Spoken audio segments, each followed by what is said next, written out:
The first thing we're going to start with is a conversation had yesterday morning on breakfast with Anna Burns-Francis, talking to Brooke van Velden, and also to your queen, Chewy. And it really Queen Chloe. Yes. All bow down. Chewy would say all bow down.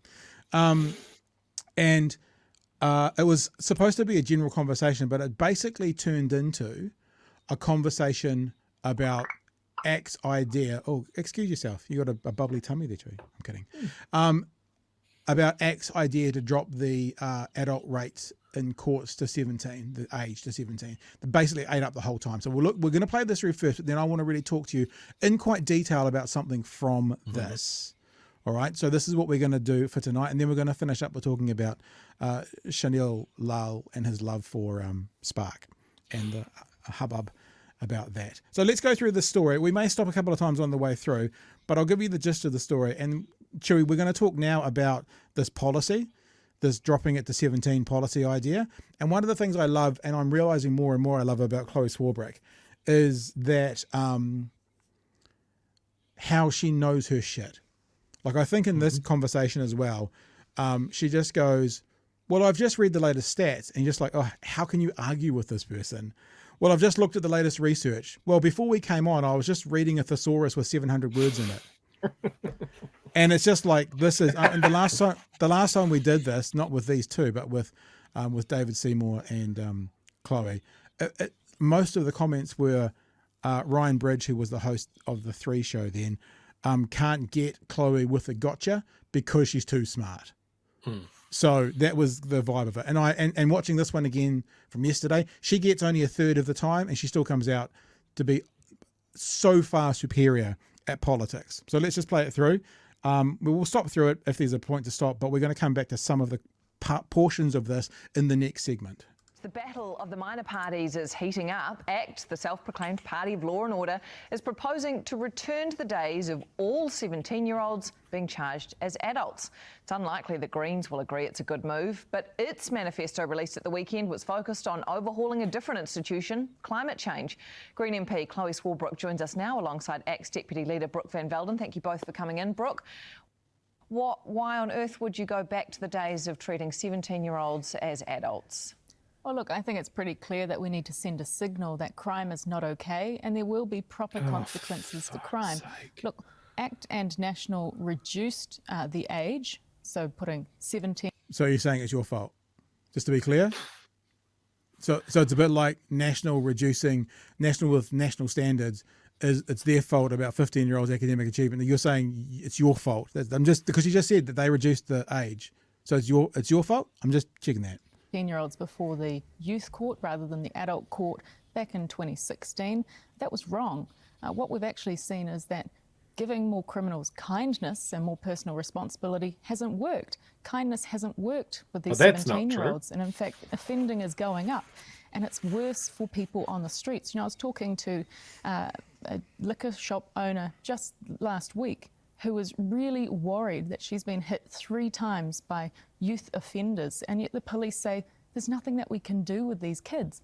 We've got also to actually set some proper consequences. Could you imagine a 16-year-old going into a dairy, holding it up and walking it out, and have the police come to the dairy owner and just go, you know, we know who it is, we know where they live, but there's nothing we can do. Just utter horse shit. Like, just it's utter quite the anecdote. Horse shit. It is quite the anecdote. We'll get to that word shortly. And let these 17-year-olds know you will actually face proper consequences. Like going to jail? Well, there'll be higher sentences. At the moment, under the youth court, you know, it's possible that you just have family group conferences. Actually, if you've got the case of, there was a 17-year-old who beat someone nearly to death in their own home and they didn't actually face any form of prosecution or harsh punishment, but that's not acceptable. We've actually got to take a hard line and say there are consequences for doing the wrong thing. There are right things and there are wrong things, and we should have gone back. This law change that we tried to do a few years ago by reducing people from the adult court into the youth justice court hasn't worked. It hasn't made things worse.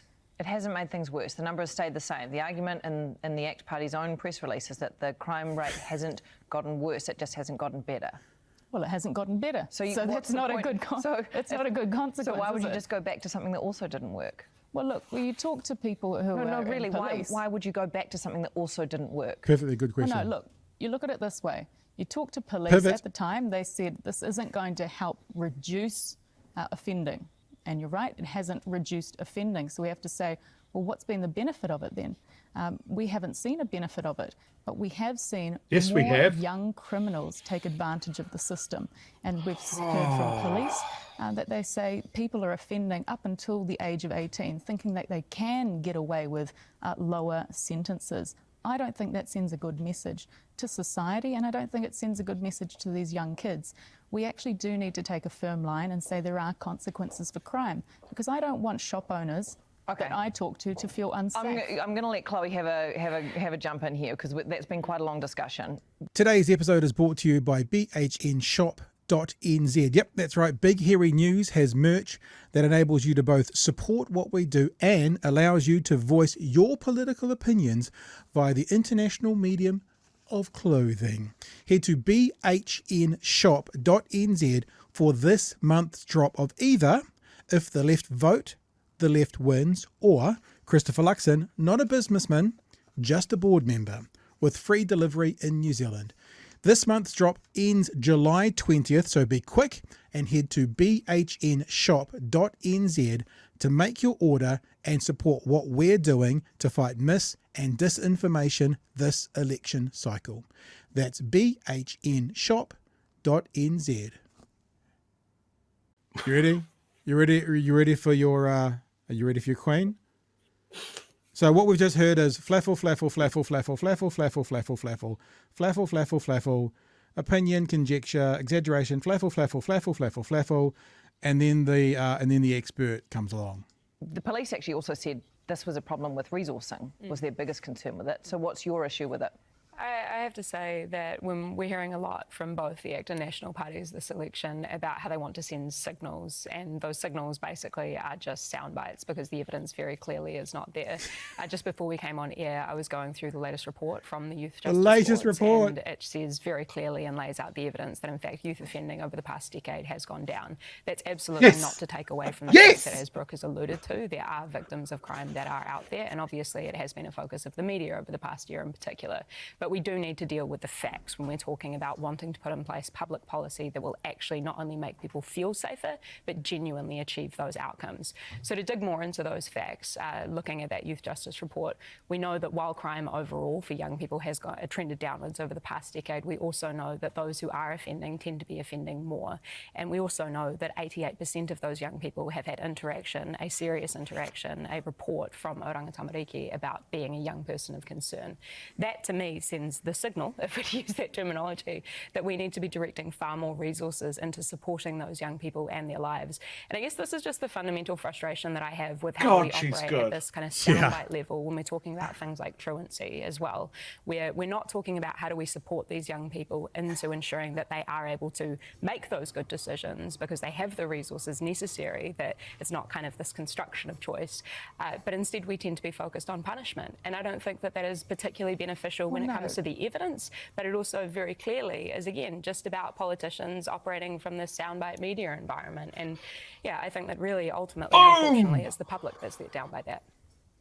I mean, that's what we tried. We tried saying that we should be kind to these kids and have less punishment. Hear the buzzwords, and no, there's no legislation anywhere that says being kind. But what politicians will do is they'll use these buzzwords, and then what will happen, and this is part of what we're going to talk about next. But then the people who hear this go, yeah, but the courts are just being kind. That's how you sow mis- and disinformation. And that didn't work. We've seen rates of terrible violence increase from these young kids. But if we're to deal with the facts, we're not talking about the same cohort of young people. And this is kind of the point, right, is that if you're talking about these 16 and 17-year-olds who've been through this process as was implemented under the former national government, obviously in partnership with ACT, you're not talking about the same cohort now going on to offend. And in fact, if you're talking about, again, the evidence when we put people into the adult justice system, we know that the majority of those go on to reoffend within the next 2 years if they're spending a substantial period of time in prison. Look at Brooke's face. We just actually... She's going, what the fuck am I going to say next? What am I going to do? How am I going to rebut this? Spinning beach ball of death.